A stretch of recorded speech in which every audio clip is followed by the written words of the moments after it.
अल्हम्दुलिल्लाह नहमदुहु व नस्तईनुहु व नस्तग़फिरुहु व नु'मिनु बिही व नतवक्कलु अलैहि व नऊज़ु बिल्लाहि मिन शुरूरि अनफुसिना व मिन सय्यिआति आमालिना मन यहदिहिल्लाहु फला मुज़िल्ल लहु व मन युज़लिल फला हादिय लहु व नशहदु अल्ला इलाहा इल्लल्लाहु वहदहु ला शरीका लहु व नशहदु अन्न सय्यिदना व मौलाना मुहम्मदन अब्दुहु व रसूलुहु अम्मा बादु फ़अऊज़ु बिल्लाहि मिनश शैतानिर रजीम बिस्मिल्लाहिर रहमानिर रहीम यौम ला यनफ़उ मालुन वला बनून अल्लाहुम्मा सल्लि अला मुहम्मदिन व अला आलि मुहम्मद कमा सल्लैता अला इब्राहीम व अला आलि इब्राहीम इन्नका हमीदुम मजीद अल्लाहुम्मा बारिक अला मुहम्मदिन व अला आलि मुहम्मद कमा बारकता अला इब्राहीम व अला आलि इब्राहीम इन्नका हमीदुम मजीद। अल्लाह रब्बुल इज़्ज़त ने हमें दुनिया में कुछ वक़्त के लिए रखा है और मुस्तकिल हमारे रहने की जगह वो जन्नत है। दुनिया हमारे लिए गुज़रगाह है और आखिरत ये हमारा वतन है। दुनिया में शायद कोई ऐसा आदमी हो कि जिसको वतन और गुज़रगाह से वास्ता न पड़ता हो। हर आदमी सफ़र करता है किसी भी अपनी ज़रूरत के लिए, वो दीन की हो या दुनिया की। जिस रास्ते से गुज़रता है उसको गुज़रगाह कहते हैं और जहाँ मुस्तकिल रहता है उसको वतन कहते हैं। हदीस पाक में है, रसूल अकरम सल्लल्लाहु अलैहि वसल्लम ने इरशाद फरमाया, कुन फिद दुनिया का अन्नका गरीबुन व आबिरु सबील। दुनिया में ऐसे रहो जैसे मुसाफिर रहता है। फिर अल्लाह के नबी ने मज़ीद बात को समझाने के लिए इरशाद फरमाया कि सिर्फ़ मुसाफिर ही न रहो बल्कि ऐसे रहो कि जैसे गुज़रने वाला आदमी किसी जगह से गुज़रते हुए थोड़ी देर के लिए रुक जाता है। मिसाल के तौर पे आप सरगोदा से कराची जाते हैं तो सरगोदा से कराची गए और कराची कुछ देने के लिए ठहरे, वो भी हमारे सफ़र की जगह है। लेकिन दरमियान में छोटे छोटे स्टॉप आए हैं। यहाँ से आप खानेवाल रुके हैं, भावलपुर रुके हैं, हैदराबाद रुके हैं, ये छोटे छोटे स्टॉप हैं। तो रसूल अकरम सल्लल्लाहु अलैहि वसल्लम ने फरमाया कि दुनिया में ऐसे रहो कि जैसे मुसाफिर रहता है। कराची थोड़े दिन के लिए हम ठहरेंगे तो मुसाफिर होंगे और दरमियान में जो थोड़े थोड़े वक्त के लिए रुकते हैं ये मामूली सी गुज़रगाह के छोटे छोटे स्टॉप होते हैं। जिस शख्स ने अपने वतन के लिए मेहनत की हो वह अपनी कमाई सारी मुसाफरत पे ख़र्च नहीं करता बल्कि वो बचा बचा के रखता है ताकि वतन में ये चीज़ें मेरे काम आएंगी। हम दुनिया में माल कमाते हैं, ये हमारी ज़रूरत है, लेकिन दुनिया में जितना माल कमाएं ये सारा दुनिया पर न लगाएं। इतना सा लगा दें जितनी यहाँ पर ज़रूरत है और बाकी सारा माल जमा कर दें जो हमारे वतन में हमारे काम आएगा। खाना ये हमारी ज़रूरत है, पीना ये हमारी ज़रूरत है, पहनना ये हमारी ज़रूरत है, रिहाइशगाह मकान ये हमारी ज़रूरत है, ये हमारी ज़रूरतें हैं। आदमी हलाल के माल में से कपड़ा ख़रीदे, अगर आमदन ज़्यादा है तो कीमती कपड़ा पहन ले, आमदन कम है तो सस्ता कपड़ा पहन ले। अपनी रिहाइश के लिए मकान बनाए, वसाइल ज़्यादा हैं अच्छा मकान बना ले, वसाइल कम हैं तो मकान अच्छा न बनाए गुजारे वाला बना ले। अगर वसाइल ज़्यादा हैं गाड़ी बड़ी ले ले, वसाइल कम हैं गाड़ी छोटी ले ले। अगर आदमी के पास वसाइल ज़्यादा हैं तो देसी मुर्ग खाए, देसी बकरे खाए, देसी घी में पका के खाए। अगर वसाइल कम हैं दाल खा ले, चटनी खा ले, सादी रोटी पानी के साथ खा ले। लेकिन ये फ़ैसला करे कि मैं जितना खाऊंगा वो हलाल का खाऊंगा, मैं जितना पहनूंगा वो हलाल का पहनूंगा, मैं जितना मकान जैसा बनाऊंगा वो हलाल के पैसे से बनाऊंगा। ये अपना ज़हन बनाए। और ख़ुशकिस्मती ये है कि थोड़ा इस्तेमाल करें और बाकी अपने वतन के लिए रखते जाएं। आदमी की औलाद है, अल्लाह ने अता फ़रमाई है, अपनी औलाद को अपने काम में इस्तेमाल करें, लेकिन अपनी औलाद को कुछ इस्तेमाल करें दुनिया के लिए और ज़्यादा इस्तेमाल करें आखिरत के लिए। औलाद आदमी की दुनिया में काम आए, औलाद होती इसलिए है, लेकिन असल ये है कि आदमी की औलाद आखिरत में काम है। रसूल अकरम सल्लल्लाहु अलैहि वसल्लम ने इरशाद फरमाया, इज़ा मातल इंसान इनक़ता अमलु, जब इंसान पे मौत आती है तो इंसान के अमाल के दरवाज़े बंद हो जाते हैं, अमाल करने का वक्त पूरा हो जाता है। मौत के बाद इंसान अमाल नहीं करता, अमल का वक्त मौत पर है, वो ख़त्म हो गया। लेकिन 3 अमल ऐसे हैं कि मौत के बाद भी उनका अजर इंसान को मिलता रहता है। नंबर 1 सदक़तन जारिया, कोई मदरसा बना दें, मस्जिद बना दें, कुआं खुदवा दें, पानी के लिए नलका लगवा दें, किसी बंदे को पढ़ा दें, वो आपके लिए सदका जारिया बन जाए। ऐसा सदका तो मुसलसल चलने वाला हो, सदका जारिया। आदमी फौत हो जाता है लेकिन अमल उसके काम आता रहता है।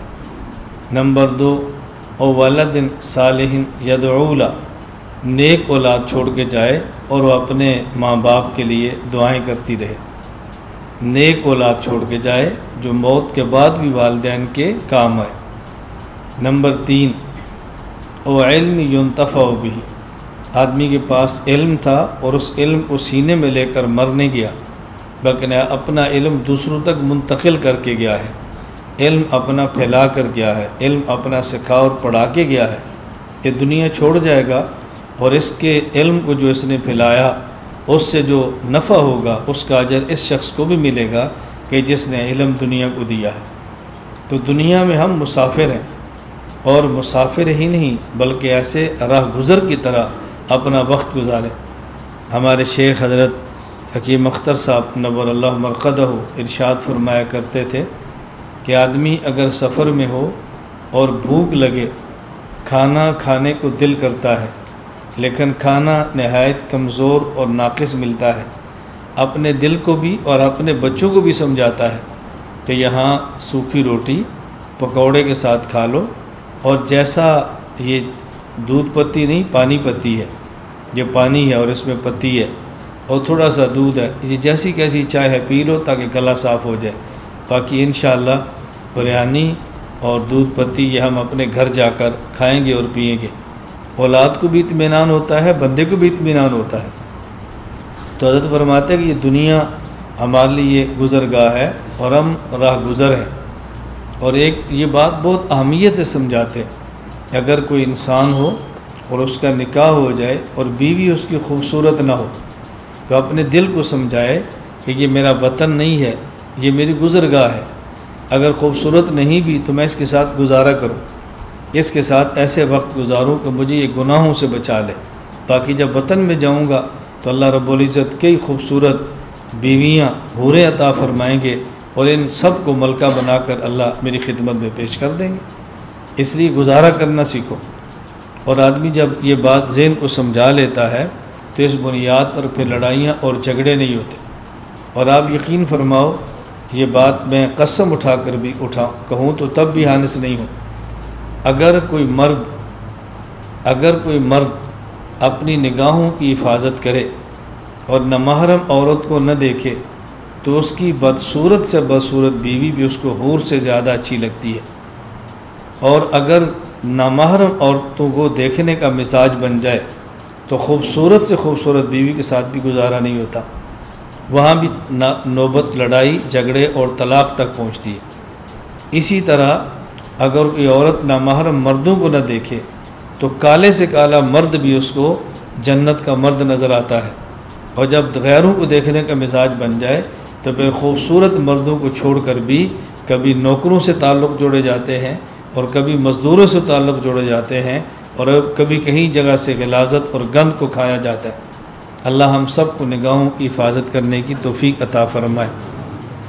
तो दुनिया में हम थोड़े वक्त के लिए आए हैं। कुरान करीम ने 2 ठिकानों का बार बार ज़िक्र किया है। एक है मुस्तौदा और एक है मुस्तक़र। मुस्तौदा उस जगह को कहते हैं जहाँ थोड़े वक्त के लिए रहना हो, और मुस्तक़र कहते हैं कि जहाँ हमेशा रहना हो।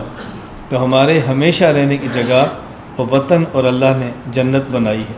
ये दुनिया बहुत थोड़े वक्त के लिए है, और इस थोड़े से वक्त पर अल्लाह रब्बुल इज़्ज़त ने अबदी और दायमी जन्नत अता फरमानी है। अगर ईमान और साथ अमाल सालिहा अल्लाह जन्नत अता फरमा दे, और अगर कुफ्र है तो फिर मुस्तकिल जहन्नम है।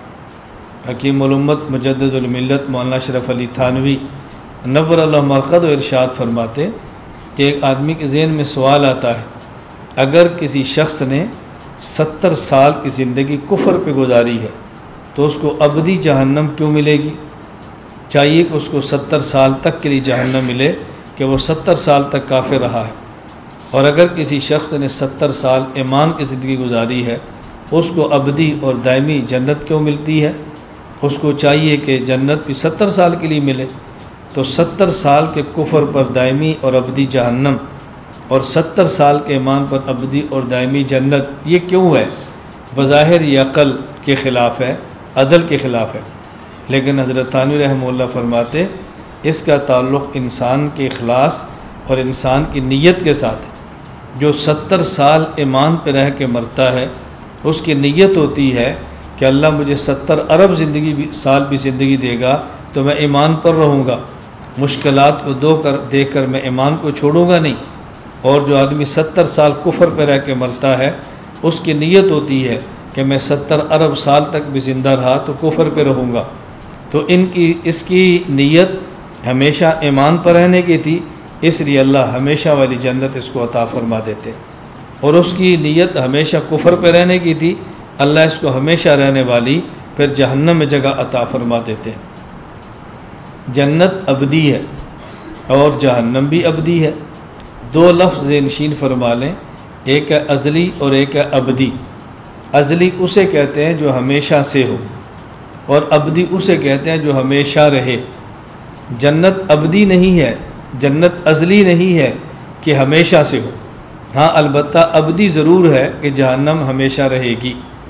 इसी तरह जहन्नम अज़ली नहीं कि हमेशा से हो। हाँ, अलबत्ता जहन्नम अबदी ज़रूर है कि हमेशा रहेगी। जन्नत भी फ़ना नहीं होगी और जहन्नम भी फ़ना नहीं होगी। इस पर एक सवाल है जिसका जवाब हकीमुल उम्मत हज़रत थानवी रहमतुल्लाह अलैह ने बहुत प्यारा दिया है। सवाल क्या है? कुरान करीम में है कुल्लु मन अलैहा फ़ान व यबक़ा वजहु रब्बिका ज़ुल जलाली वल इकराम, कि अल्लाह की ज़ात के अलावा हर चीज़ फ़ना हो जाएगी, एक अल्लाह की ज़ात बाकी रहेगी और वो कभी फ़ना रही होगी। इस पर सवाल क्या है कि जन्नत ने कभी फ़ना नहीं होना और जहन्नम ने भी कभी फ़ना नहीं होना। कुरान करीम में है कि अल्लाह की ज़ात हमेशा रहेगी, बाकी हर चीज़ फ़ना हो जाएगी, और जन्नत और जहन्नम ने फ़ना तो नहीं होना। तो फिर इस आयत का मतलब क्या होगा? अपने अकाबिर के उलूम देखें।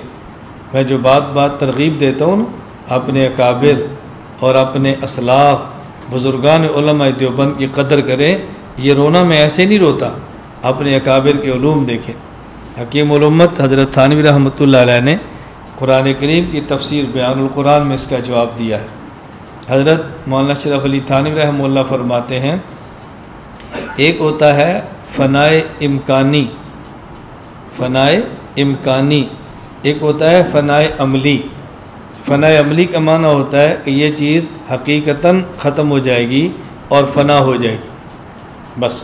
और एक होता है फ़नाए इम्कानी, यानी इस चीज़ के फ़ना होने का इम्कान है, इस चीज़ के ख़त्म होने का इम्कान है। तो ये जो कुरान करीम ने फरमाया कि हर चीज़ फ़ना हो जाएगी, इसका माना ये है कि हर चीज़ में फ़ना होने का इम्कान है।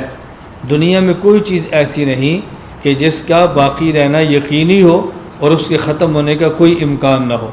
हाँ, अल्लाह की ज़ात ऐसी है कि जिसके ख़त्म होने और फ़ना होने का कोई इम्कान भी नहीं है। जन्नत और जहन्नम बाकी तो रहेंगे, लेकिन जब तक अल्लाह रखे वो फ़ना तो हो सकते हैं, लेकिन अल्लाह की ज़ात तो फ़ना होने का इम्कान भी नहीं है।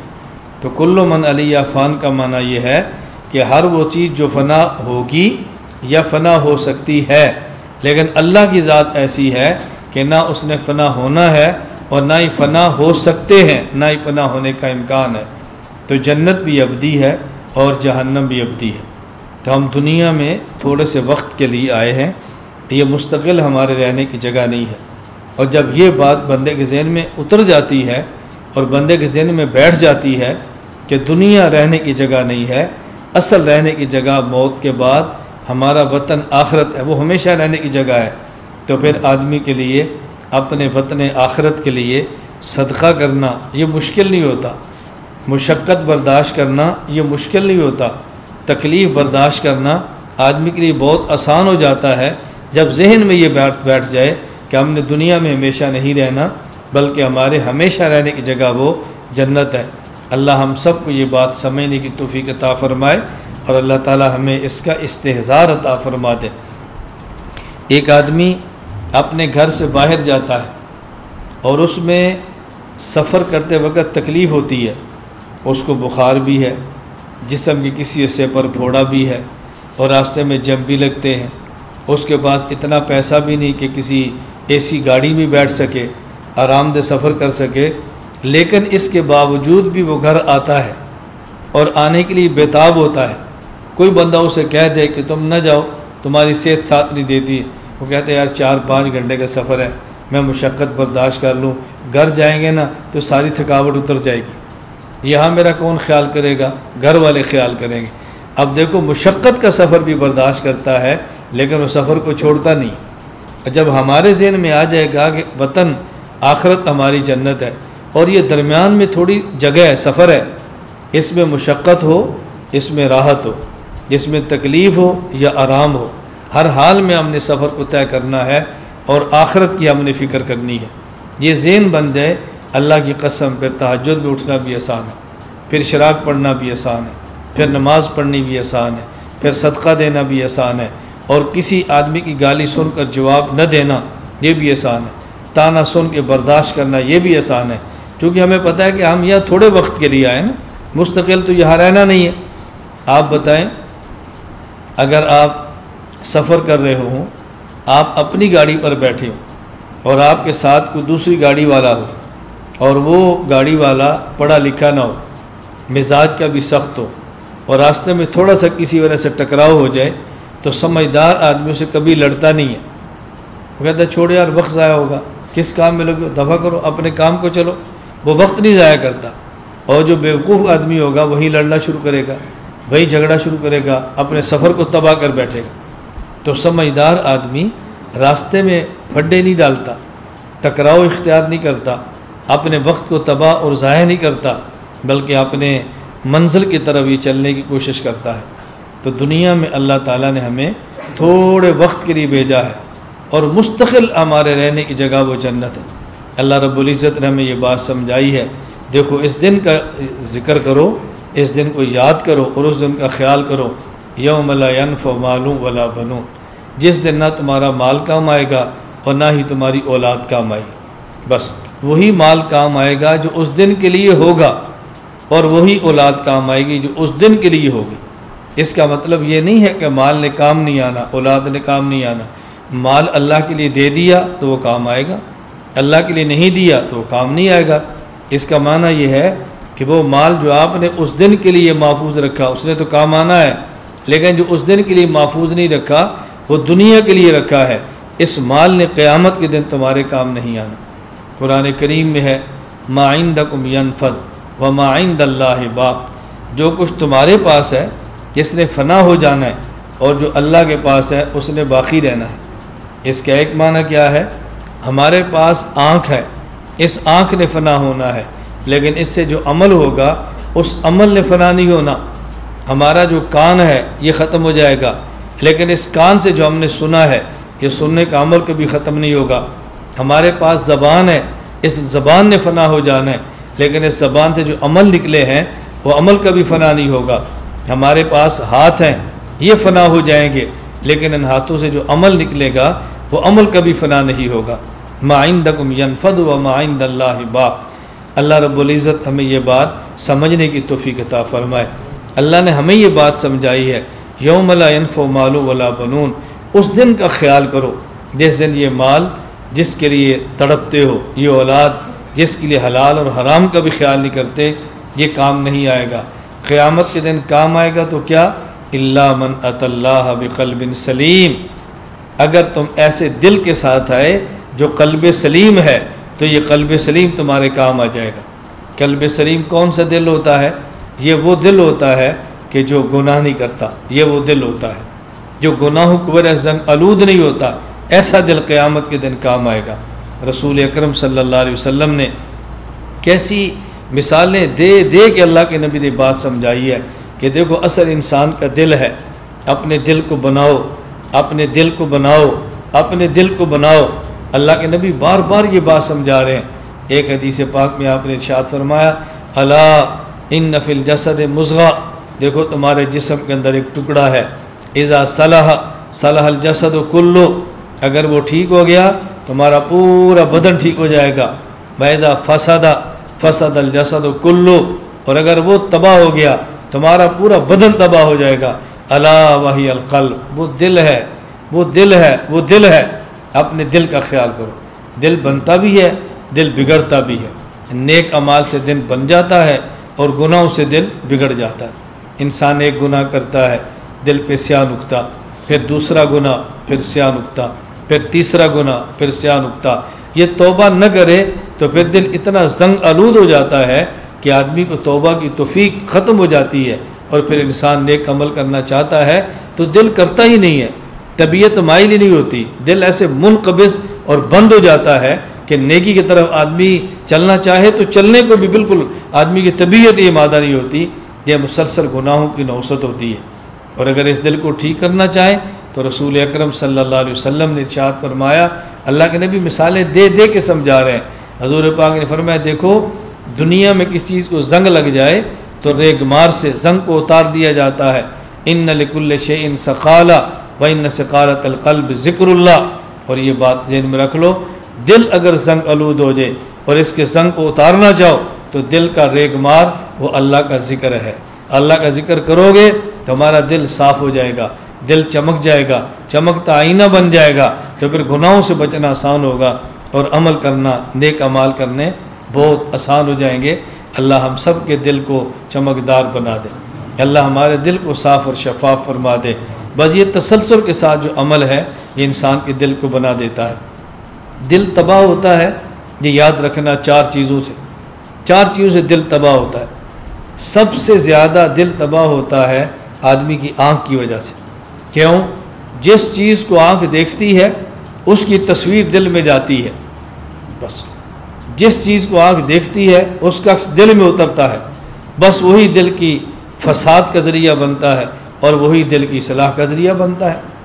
आप किसी आलिम को देख लें अच्छी नीयत के साथ तो उसकी तस्वीर दिल में आएगी। वालिदा को देख लें तो वालिदा का अक्स दिल में आएगा। बाप को देख लें उसका अक्स दिल में आएगा। खूबसूरत मस्जिद को देखें उसका अक्स दिल में आएगा। कुरान करीम को देखें उसका अक्स दिल में आएगा। नामहरम औरत को देखेंगे उसका अक्स दिल में आएगा। नामहरम को देखेंगे दिल तबाह होना शुरू हो जाएगा।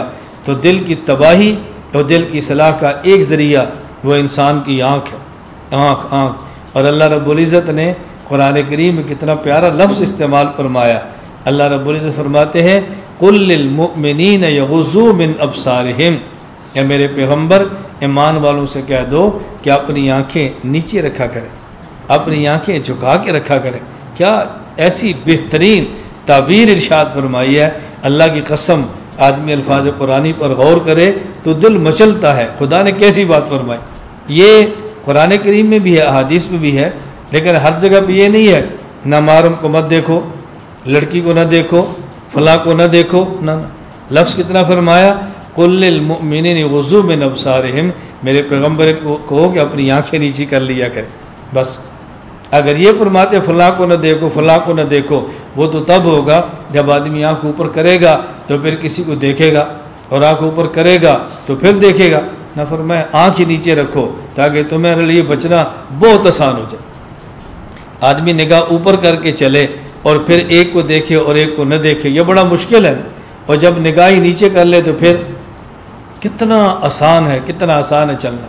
कुरान करीम में है कि जब अल्लाह ने शैतान को अपने दरबार से मरदूद करके निकाला, ज़लील ख़ार करके निकाला, तो शैतान ने कहा या अल्लाह मैं तेरी मखलूक को गुमराह करूँगा और गुमराह करने के लिए मैं दाएं बाएं आगे और पीछे मैं चारों तरफ से हमला करूँगा और उनको तबाह करूँगा, मैं बर्बाद करूँगा, वसवसे डालूँगा, मैं अपनी पूरी ताकत खर्च कर दूँगा। लेकिन ये नहीं कहा कि मैं इनको ऊपर और नीचे, इन दोनों तरफ से मैं इनको गुमराह करूँगा, ऊपर और नीचे। ये दो रास्ते शैतान ने छोड़ दी। अब दो ही रास्ते रह गए ना, कि शैतान से बचने के लिए आदमी ऊपर देख ले या शैतान से बचने के लिए नीचे देख ले। अगर शैतान से बचने के लिए ऊपर देखेगा तो फिर भी गुनाहों का इर्तिकाब करेगा, और अगर जब शैतान से बचने के लिए आदमी नीचे देखेगा तो गुनाहों से बचना आसान हो जाएगा। और ये भी ज़हन में रखना, दो मकामात अलग हैं। एक मकाम है खलवत का जहाँ आपके साथ कोई और नहीं है, एक मकाम है जलवत का जहाँ आपके साथ और भी है। जब मकाम खलवत हो, आप इंसानों से अलग थलग हैं और आप बाहर हैं, फिर आप ऊपर भी निगाह उठा के देखें ना, इन्न फ़ी खल्क़िस समावाति वल अर्ज़ वख्तिलाफ़िल लैलि वन नहार लआयातिन लिउलिल अलबाब अल्लज़ीना यज़्कुरून अल्लाह क़ियामन व क़ुऊदन व अला जुनूबिहिम। अल्लाह फरमाते हैं मेरे अक्लमंद बंदे वो हैं जो कभी आसमान को देखते हैं, कभी ज़मीन को देखते हैं। अब सितारे और रात को देखो, अपनी आँखें ऊपर करके देखो। जब मकाम खलवत हो ऊपर करके देखो, और जब मकाम जलवत हो कुल लिल मुमिनीन यग़ुज़्ज़ू मिन अबसारिहिम, अब आँख को झुका कर नीचे कर लो। तो ये दोनों रास्ते अल्लाह पाक ने इंसान के लिए कितने महफूज कर दिए हैं। खलवत हो तो आसमान को देख लो, और जलवत हो तो अपनी निगाह नीचे कर लो, गुनाहों से बच जाएंगे। अल्लाह हम सब की गुनाहों से हिफाजत फरमाए। तो सबसे पहला ज़रिया जो इंसान के दिल को तबाह करता है वो आँख है। आप यकीन फरमाएँ, आदमी आँख की हिफाजत कर ले, और इस दौर में सबसे आम गुनाह वो आँख का है। और अब तो अल्लाह हम सब की हिफाजत फरमाए। ये मोबाइल एक ऐसी इस एतबार से लानत है कि आदमी खलवत में बैठकर बाहर से ज़्यादा नामहरम औरतों को देखता है, गाने सुनता है, फिल्में देखता है, ड्रामे देखता है, और खलवत में ज़्यादा, जलवत में नहीं, बंद कमरे में। इसने इतना गुनाह काम कर दिया है। मैं तो इसलिए अपने अहबाब से कहता हूँ मोबाइल इस्तेमाल करें, लेकिन ज़रूरत का इस्तेमाल करें, बग़ैर ज़रूरत के मोबाइल को इस्तेमाल न किया करें। बिला ज़रूरत अपना मोबाइल इस्तेमाल न करें, गुनाहों से जान छूट जाएगी। नंबर 1 आँख। नंबर 2 इंसान के कान। आदमी कान से जो बात सुनता है ना, वो सीधी दिल तक पहुँचती है। अपने कान से गाना सुन ले, वो भी दिल के पास जाएगा। अगर अपने कान से कुरान की तिलावत सुन ले, वो भी दिल के पास जाएंगे। इसका माना हमें चाहिए कि अपने कान की हिफाजत करें, अपने कान की हिफाजत करें गीबत से, बोहतान से, इल्ज़ाम तराशी से, गाने सुनने से, ये बेहयाई की सारी बातें, अपने कान को बचाएं। नंबर 3 आदमी की ज़बान, ये दिल को तबाह करती है और ये दिल को ठीक करती है। जो ज़ुबान से बोलेंगे वो दिल पे उतरते चले जाएंगे। आप अल्लाह की किब्रियाई बयान करें, वो दिल में उतरेगी। माल और दौलत का तस्करा करें, वो दिल में उतरेगी। जिस चीज़ का तस्करा ज़्यादा करेंगे उसकी मोहब्बत दिल में आएगी। नंबर 4 इंसान के ख़यालात, इंसान की फ़िक्र, इंसान की सोच, जिन बातों का हर वक्त सोचता रहता है ना, वही बातें इंसान के दिल में जमती रहती हैं। जो सोचता रहता है वो दिल में जमती रहती है। आज एक आदमी का मुझे कराची से फ़ोन आया, और अजीब फ़ोन करते हैं। कराची से फ़ोन आया, मुझे कहता है काफ़ी साल पहले मैंने अखबारात में कुछ बातें पढ़ी थी, वो मुझे बहुत परेशान करती हैं, मुझे बहुत ख़यालात आते हैं, उसका मैं क्या करूं? मैंने कहा वो बातें कौन सी थी जो आपने कुछ साल पहले अखबारात में पढ़ी? कहता है ये तो मुझे याद नहीं है। मैंने कहा फिर आपको परेशान क्या करती है? बस यही मैं सोचता हूँ क्या पढ़ी थी। मैंने कहा अब इसको सोचने की क्या ज़रूरत है?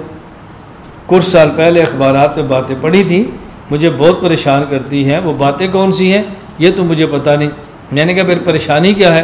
कहते यही परेशानी है, कौन सी बातें पढ़ी थी। मैंने कहा उसको सोचने की क्या ज़रूरत है? अब देखो कई साल पहले उसको परेशानी लगी है, जो मैंने बात पढ़ी थी वो बात क्या थी।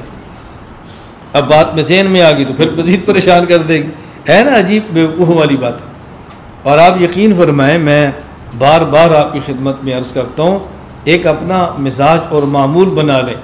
अपने अकाबिर, अपने मशाइख, अपने बुज़ुर्ग, इनके अलावा इस दौर में न किसी को सुने, न किसी को देखे, न किसी को पढ़े। बस न किसी को सुने, न किसी को देखे और न किसी को पढ़े। मैं एक बार कराची बैठा हुआ था और बंद कमरे में मेरे पास 5 या 6 लोग होंगे और सब उलमा, कोई एक भी उनमें गैर आलिम नहीं था, 5-6 सब उलमा। उनमें एक आलिम मुझे फरमाने लगे कि मैंने मीडिया पर फ़लाँ आदमी को सुना है और मेरे ज़हन में सहाबाए किराम रज़ी अल्लाह अन्हुम अजमईन के बारे में वसाविस और ख़यालात आना शुरू हो गए। यानी सहाबा की अक़ीदत के बारे में मेरे दिल में कुछ फ़र्क आना शुरू हो गया। मैंने कहा मौलाना, अगर आपने सुनना ही था तो आप उनको सुने जो हर वक़्त सहाबाए किराम की मदह करते हैं, सहाबाए किराम की तारीफ़ करते हैं, उनको सुने। आप उनको क्यों सुनते हैं जो सहाबा पर एतराज़ात करते हैं? मैं इसलिए कहता हूँ कि अपनों को सुनो, अपनों दाएँ बाएँ जाने की कोई ज़रूरत नहीं है। कुरान करीम की हमारे अकाबिर की तफासिर इतनी है कि आप एक तफसीर पढ़ें और फिर दूसरी, ज़िंदगी गुजर जाएगी, तफासिर का मुताला मुकम्मल नहीं होगा। हमारे अकाबिर की हदीस पाक की शरह इतनी है कि आप एक शरह और दूसरी पढ़नी शुरू करें, ज़िंदगी पूरी हो जाएगी और शुरुआत ख़त्म नहीं होगी। हमारे अकाबिर की फ़िक़ा और मसाइल शरीयत पर इतनी कुतुब है, आप उसका मुताला शुरू फरमाएँ, ज़िंदगी पूरी हो जाएगी और ये मसाइल फ़िक़ा की कुतुब ख़त्म नहीं होगी। हमारे अकाबिर की सीरत नबी सल्लल्लाहु अलैहि वसल्लम पर ऐसी किताबें मौजूद हैं, एक के बाद दूसरी का मुताला शुरू फरमाएँ कि ज़िंदगी ख़त्म हो जाएगी और किताबें ख़त्म नहीं होगी। सहाबाए किराम रज़ी अल्लाह अन्हुम अजमईन और औलिया के हालात पर अकाबिर उलमा देवबंद की कुतुब इतनी हैं, आप एक के बाद दूसरी किताब का मुताला फरमाएँ, किताबें पूरी नहीं होगी और हमारी ज़िंदगी पूरी हो जाएगी। अब बताओ कि आप दाएँ बाएँ क्यों देखते हो, दाएँ बाएँ क्यों पढ़ते हो, आप इधर आंखें क्यों उठाते हो और क्यों फिर वसाविस और ख़यालात का शिकार होते हो? ज़रूरत क्या पड़ी? मैं कम अज़ कम अपने मुताल्लिकीन को ये बात बड़ी ताकीद के साथ अर्ज़ करता हूँ, भाई आप जिससे बैत होते हैं अपने शेख के मिजाज को समझ लिया करें। आप जिससे बैत होते हैं अपने शेख की तबीयत को समझ लें। मैं आपके सामने मौजूद हूँ, अल्लाह गवाह है, मैं अपने अकाबिर के अलावा किसी को नहीं पढ़ता, मैं अपने अकाबिर के अलावा किसी को नहीं सुनता। हमारे पास इतना वक्त नहीं है किसी और को सुने या हम किसी और को पढ़ें, इतना वक्त नहीं है कि हम किसी और को देखें। अपनों को देखें, अपनों को सुने, अपनों को पढ़ें और अल्लाह से दुआ करें, ए अल्लाह हमें ज़िंदा भी इनके साथ रख, ए अल्लाह क़यामत के दिन हमारा हशर भी हमारे काबिरीन के साथ करना।